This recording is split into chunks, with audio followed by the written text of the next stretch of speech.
Hey, all you cool cats and kittens. Welcome back to another episode where we unravel the mysteries of everyday life. John Oliver here, ready to tackle a topic that's got the internet in a tizzy AM and PM. Yes, those seemingly simple letters that can cause so much confusion. You know, those little letters we slap on the end of times like some kind of chronological garnish. They seem straightforward, but are they really?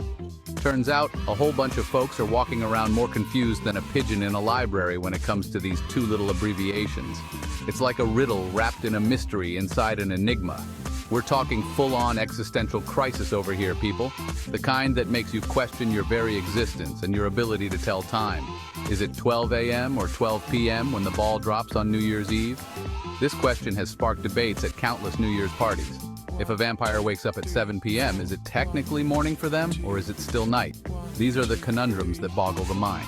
These are the burning questions that keep the internet and John Oliver up at night. It's a wonder we get any sleep at all. But fear not, dear viewers, because tonight, we're diving headfirst into the wacky world of AM and PM.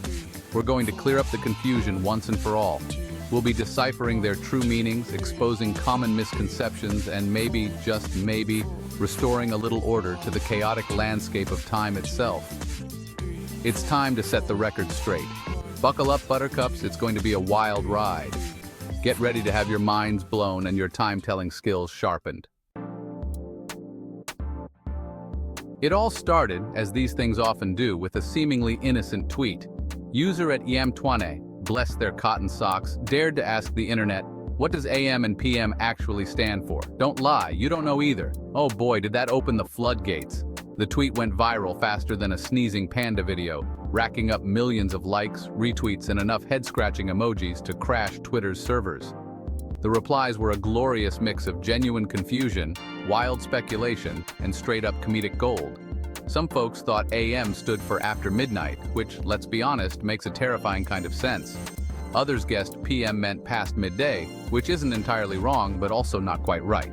And then there were those who, in a fit of existential despair, simply declared time to be a social construct and vowed to live their lives according to the whims of their internal body clocks.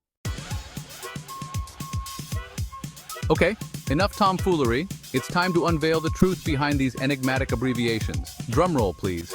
AM stands for, which is Latin for before midday. That's right, folks. Our old pal Latin is back to haunt us from beyond the grammatical grave. Essentially, AM covers all those pre-lunch, rooster-crowing, coffee-guzzling hours from midnight to 11:59 in the morning. PM, on the other hand, stands for, which you guessed it, means after midday in Latin. So PM encompasses all those post-lunch, Netflix binging pre-bedtime hours from 12 noon to 11:59 at night. See? Not so scary after all. It's just a couple of fancy Latin phrases thrown in to make us feel like we should have paid more attention in high school. Now here's where things get a little hairy. For some reason, the 12 o'clock hour seems to be a breeding ground for AM-PM confusion. Is it 12 a.m. or 12 p.m. when the clock strikes midnight and Cinderella's carriage turns back into a pumpkin? The answer, my friends, is 12 a.m. I know, it seems counterintuitive. But think of it this way. AM means before midday, and midnight is technically the very beginning of the day, before the sun has even thought about rising. So, 12 a.m. is the stroke of midnight that ushers in a brand new day. Conversely, 12 p.m. is noon, the midpoint of the day when the sun is at its highest point. It's the time for power lunches, afternoon naps, and maybe a cheeky midday margarita if you're feeling adventurous. Section 5. Expert Advice. Navigating the Time Maze. So, how do we avoid falling into the AM-PM abyss? Well, timekeeping experts, yes, those exist, suggest a simple solution. Ditch the abbreviations altogether when referring to the 12 o'clock hours. Instead of saying 12 a.m. or 12 p.m., opt for midnight and noon instead. It's clearer, more concise, and eliminates any potential for confusion. Plus, it makes you sound vaguely sophisticated, like you just stepped out of a Jane Austen novel. Using midnight and noon removes any ambiguity and ensures clarity in communication, says Dr. Time Lord, a leading chronologist and inventor of the time turner.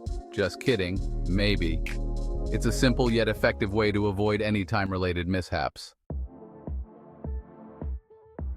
Section 6, the 24-hour clock, a world without AM-PM. Now, some of you might be thinking, John, there's a much simpler solution to this whole AM-PM debacle. the 24-hour clock. And you know what? You're not wrong. The 24-hour clock, also known as military time, eliminates the need for AM/PM altogether by assigning each hour of the day a unique number from 0000 midnight to 23:59, 1 minute before midnight. It's a logical, efficient system that's widely used in many parts of the world. But let's be real, folks. Trying to get Americans to adopt the 24-hour clock is like trying to teach a cat to play the ukulele. It's theoretically possible, but highly unlikely and potentially hazardous to your sanity. So for now, we're stuck with AM and PM, those pesky little abbreviations that continue to baffle and bemuse us.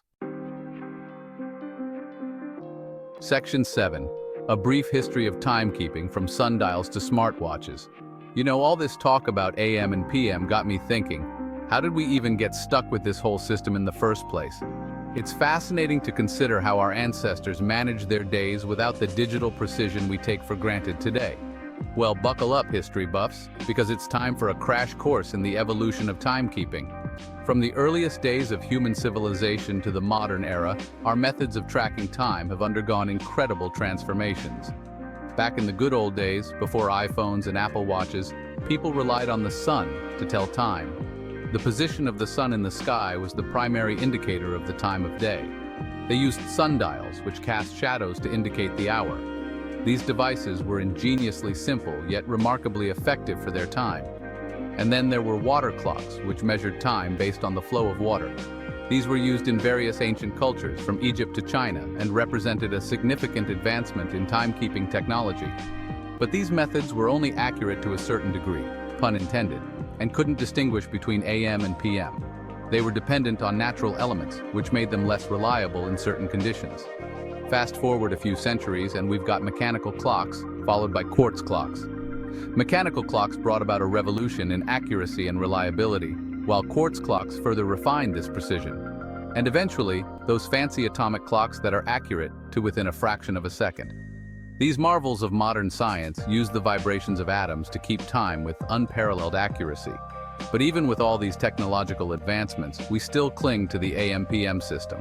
It's a relic of a time when life was simpler and our daily schedules were less demanding. A relic of a time when life was simpler, and people didn't need to know the exact time down to the nanosecond.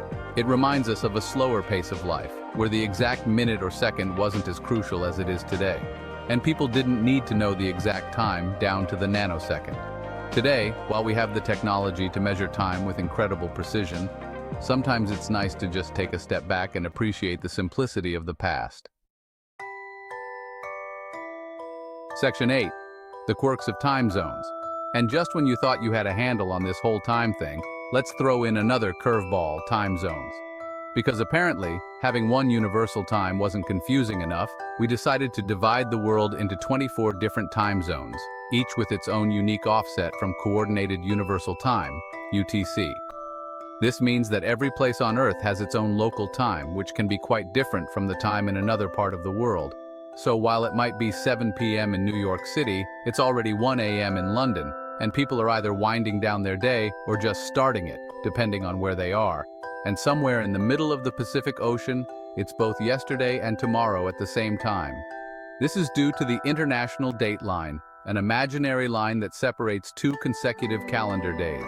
It's enough to make your head spin faster than a gyroscope. The concept of time zones can be quite perplexing, especially when you consider how they affect our daily lives and interactions. Time zones were originally established to standardize time across vast distances, especially for railroads and communication networks. Before time zones, each town kept its own local time, which made scheduling trains and communication very difficult. But in the age of instant global communication, they can also create some pretty wacky scenarios.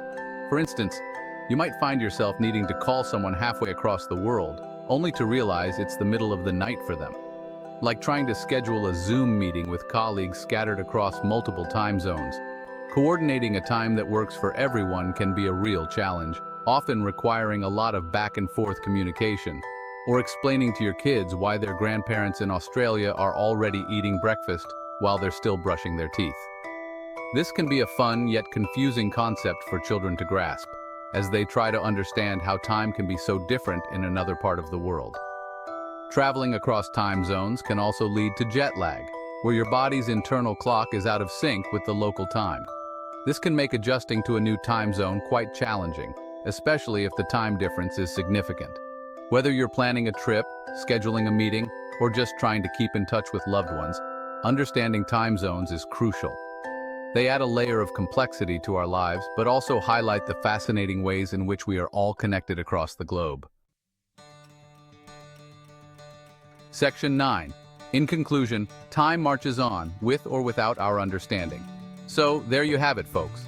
The wild, wacky, and often confusing world of AM and PM.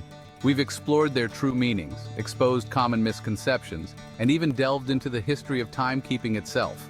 We've learned that while the 12-hour clock might not be the most logical or efficient system, it's the one we're stuck with for now. But hey, at least we can all agree on one thing: time waits for no one. Whether you're an AM person or a PM person, a 12-hour clock enthusiast or a 24-hour clock convert, time marches on, relentlessly and indifferently, carrying us all along with it.